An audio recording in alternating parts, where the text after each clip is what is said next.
We received the task of defending the bridges in Torun against a potential aerial attack.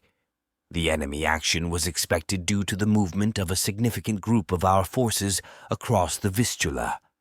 As there was only one road bridge in this location, maintaining it in a usable condition for at least the entire day played a crucial role. The order explicitly stated the defense of both the road and railway bridges at all costs. Combat air patrols were to be in constant rotation over the defended objects to ensure there was no gap that the Germans could exploit. The sequence was established in such a way that the 141st Escadrille would fly first, followed by the 142nd an hour later. Within 30 minutes, 6 11s, under the command of Thaddeus, took off for Torun. Throughout the morning, patrols changed several times, but none encountered enemy aircraft. It was only at noon that the Germans launched their first attack. Over the bridge, Marion and his escadrille, consisting of 2 flights, hung in the air. 14 Junkers 87s laden with bombs, without fighter escort, approached from the north, just a few minutes away from their target. Near the bridges, they undoubtedly began arming the bomb fuses. In the headphones, the calm voice of their leader was heard, probably giving final orders before the attack. Suddenly, the radio waves came alive. They spotted us. Swift, nervous warnings were uttered. Achtung, Achtung, polnischer Jägerverband! Wasps patrolling over the bridge! According to statements from German POWs, they dubbed us Wasps in this front sector. It was a funny coincidence since our code name was Bees. Apparently, the bees had proven to be a nuisance if they were now called wasps. I can't deny that it flattered us at the time. So the wasps swayed violently and, led by Marion, launched a furious frontal attack, breaking up the enemy formation before the target. In the first attack, one of the Junkers fell in flames, hit by a Marion's precise bursts. Scattered, the Germans began releasing the ominous contents of their planes anywhere, just to lighten the load, gain speed, and escape from our 11s with a steep dive to the ground. One of the 11s hit emitted a black smoke trail. A fiery ball from a burning fuel tank ejected from it. Sub-Lieutenant Drybanski, with a shot-through hand and lightly burned, landed without working engine on the sandy Vistula shore. The rest of the aircraft, not pursuing the Germans further, returned over the defended object. The German attack was scattered and neutralized. Columns of troops continued calmly over the bridge, moving in the planned direction of concentration. As we relieved Marion's patrol over the bridge, 511 zoomed down below us. The 6th rested on the sand right by the shore. Patrolling passed without any surprises. Also, in the later hours, the Germans showed no air activity against the bridges we were protecting. The sun was gently setting in the west as the last combat air patrol, led by squadron commander, took over. After landing, I ordered the mechanics to refuel the aircraft and take the parachute back to the car. Then I headed towards the radio station, which maintained constant communication with the airborne patrols. "Well," Marion shouted, "how did it go?" "Forget it," I replied angrily. "We were hanging over those bridges like balloons on a string, and no sign of the Germans. You scared them off too much." "Even better," Pavel interjected. "If they really tried to, they could have obliterated us and that bridge. What could we have done, just the 6 of us, if a larger group of them came down?" We began speculating about the Germans' plans when, during our conversation, the radio officer jumped out of the car and exclaimed excitedly, "Gentlemen, Old B," that was the code name for the squadron commander, "urgently calls for help. They're fighting against a significant German forces." Without waiting for orders, Pavel Vypchkovich and I immediately jumped into the planes. I didn't even bother putting on my flight suit, started the engine quickly, and soon was in the air, heading full throttle towards Torun. The 311s spread out, gaining altitude. In the air, I put on my aviator hat and fastened the strangely loose seat belts. I leaned into the gun sight, but something wasn't right here either. I had too low a position. Sitting more comfortably in the seat now, I felt an unusual lightness. I finally realized what I was missing, but just to be sure, I reached behind me. Without a doubt, I had forgotten my parachute in haste. A slight shiver ran down my spine, but I decided not to turn back. I eased off the throttle to allow Pavel and Vyepskovich to catch up. Torung appeared before us. Cruising through the sky, I still couldn't see anything. As we approached, at an altitude of 2,000 meters, we spotted 3 Messerschmitt 109s circling above the bridge. They were keeping significant distance from each other. We approached the bridges, and the Germans, making large circles, flew off to the west. The bridge remained untouched. There were no visible aircraft, neither ours nor theirs, except for those 3 Germans. They didn't attack, just continually pulled us higher. "Pavel, go north!" I shouted into the microphone. "Vyepskovich from the east, and I'll try to cut off their path from the west. We'll sandwich them in the middle." The Germans would have probably laughed their heads off if they heard this message. I was puzzled by their behavior. I thought they should have attacked us long ago. What chance did we have? Yet, against all logic, we pressed on to engage. The initiative was in our hands. In this hopeless chase, where the ring of our 11s remained open and the enemy flew steadily higher, the altimeter needle reached 4,000 meters. We had already flown far beyond Torung, and the Germans still retreated to the west, dragging us along. As the sun set below the horizon, seemingly on cue, they went into a steep dive and quickly disappeared from our sight against the backdrop of the land. Nothing remained but to follow in their footsteps. Our delayed return was awaited with apprehension. The encounter left us with a bitter feeling. The sleek, modern silhouettes of an enemy fighter planes lingered in our eyes. In the history of aerial combat in both world wars, there was probably no more paradoxical pairing than the 11 with the 109. I had barely jumped out of the plane when Thaddeus scolded me for flying without a parachute. "I was in a hurry. I forgot," I explained. "It was too late to turn back. Besides, you called for immediate help." Disarmed by my explanation, he looked at me with pity. "And what if you had to bail out then?" "I thought about that too." "And what conclusion did you come to?" "It sent shivers down my spine," I replied calmly. "One day they'll catch you off guard, and only your shoes will remain," Pavel interjected. "Or maybe not. I'll try to ensure those shoes always have an owner," I replied. That day belonged to the 141st Escadrille, which achieved 2 victories without any killed in action and only 1 injured, Sub-Lieutenant Drybanski. Drybanski was taken to the Torung hospital.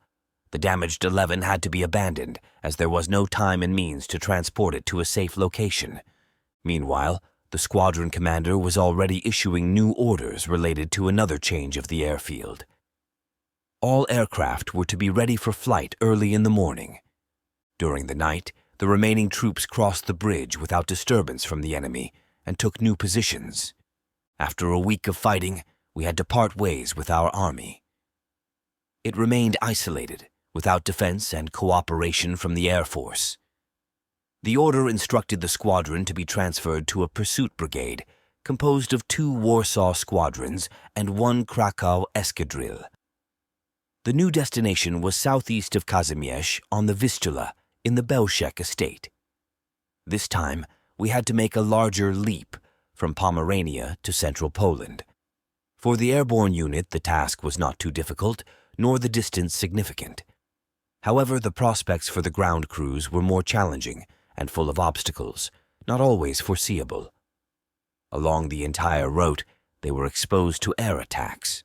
Moreover, due to gaps already present in many sections of our defense line, there was a danger of encirclement by enemy forces and falling into captivity. The order to detach us from the army with which we had cooperated since the beginning of the war raised several doubts. We began to speculate about the reasons for this recent decision. Various conjectures were made. The most likely assumption was that concentrating our fighter forces might prove more effective in defending the central region of the country than maintaining a state of dispersion with individual squadrons cooperating with different armies on the front. Concentrating effort on one sector could indeed yield a more substantial effect. Thaddeus explained to us that it was not the only or even the main reason. According to him, the change in the operational concept must have resulted from a lack of equipment, which undoubtedly had already seriously affected all fighting units. Our operational capability was diminishing with each passing day, risking the complete loss of combat ability due to the losses we suffered not only in battles with the enemy, but also because of challenging conditions, makeshift airfields, and the inability to provide proper care for engines and airframes. Catastrophe loomed with the old and worn-out equipment, and yet our losses were not replenished with a single aircraft. In the long run, remaining operational was impossible without new planes, despite the satisfactory state of the personnel. In this situation, concentration was the only way out. It allowed for at least minimal combat activity and, as we believed, in the most appropriate sector, while ensuring maximum savings of machines, of which there were no reserves. Nevertheless, we did not know the true background of the command's decision, and we lacked data to form an opinion on the overall situation. In connection with our departure, panic seized our civilian hosts. Until late hours, they shot questions at us about what to do. The next morning, I saw packed suitcases. On the afternoon of September 6th, a general retreat order behind the Vistula was issued.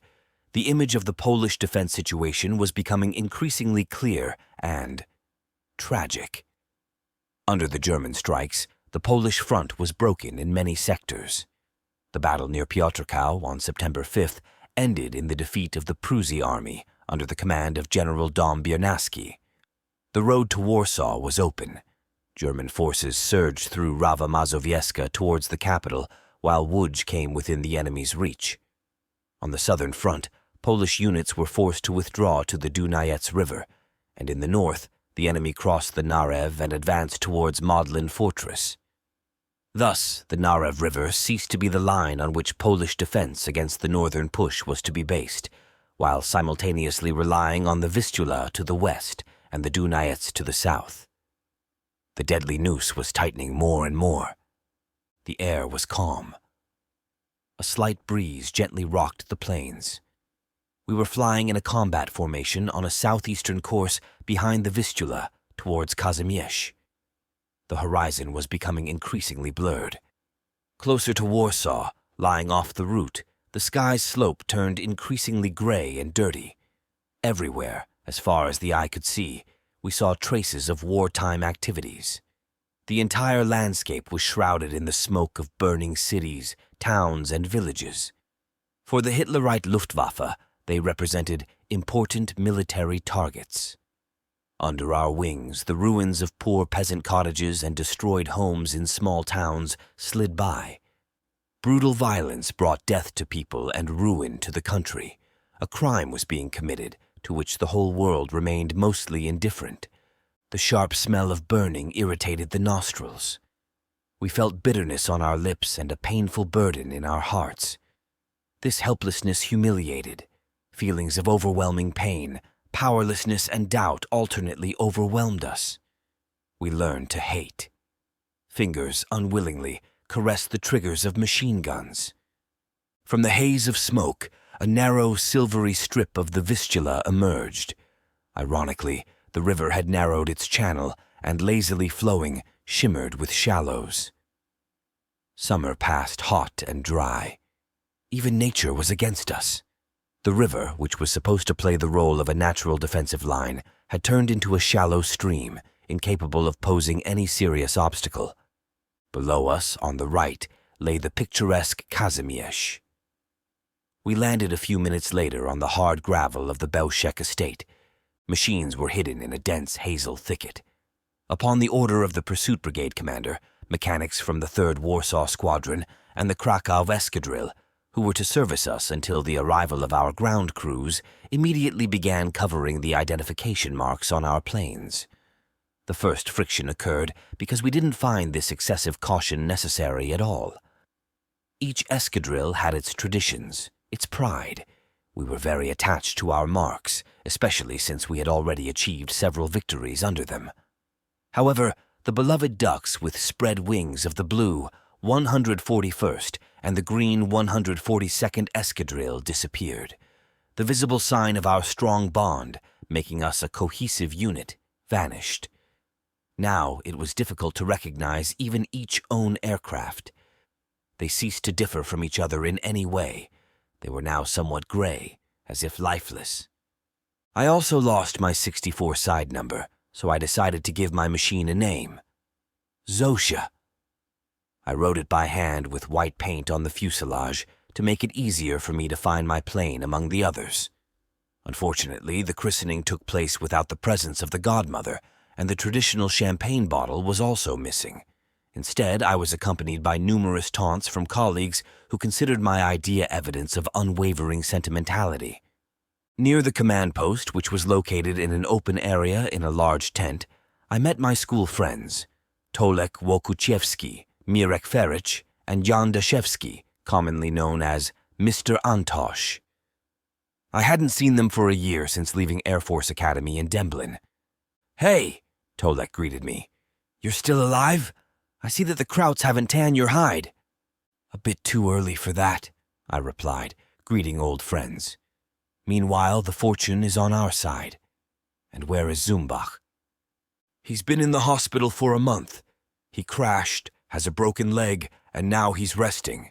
He landed in formation as a wingman, and our escadrille commander guided him so well that Janek crashed into a passing ambulance. Of course, he rolled over, and not much remained out of the ambulance and the 11. I wonder how he will get out of Warsaw since the Germans are pushing forward heavily. I just hope they don't catch him there." "What's wrong with Mr. Antosh that he's so broken?" I asked Jan Daszewski. He indeed looked as if he had just been crucified. In response to my question, he just grimaced and waved his hand. Tolek came to the rescue and quickly explained that, as a result of overeating fruit, Janek was suffering from dysentery. "He mostly stays isolated now. He can't stand company," he concluded sarcastically. Mr. Antosh listened to his friend's words with a tolerant smile.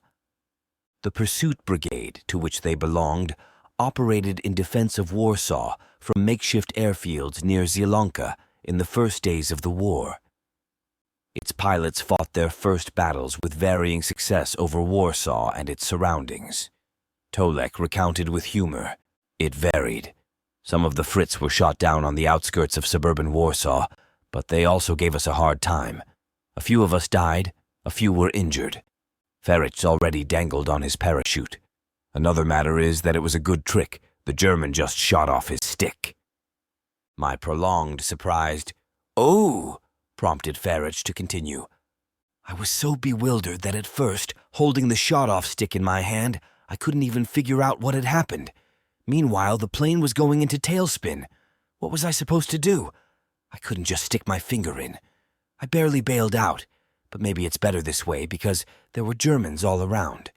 If I had jumped out right away, they would have massacred me, just like Felix Shishka. He's severely injured lying in the hospital. Maybe he'll make it. They set him on fire during the fight, so naturally he bailed out. Only then did they give him hell. The Messerschmitts kept shooting at him until he landed, even though he was already wounded and burned. He sighed. I don't know if anything will come out of it. They really riddled him. He had a lot of shrapnel taken out.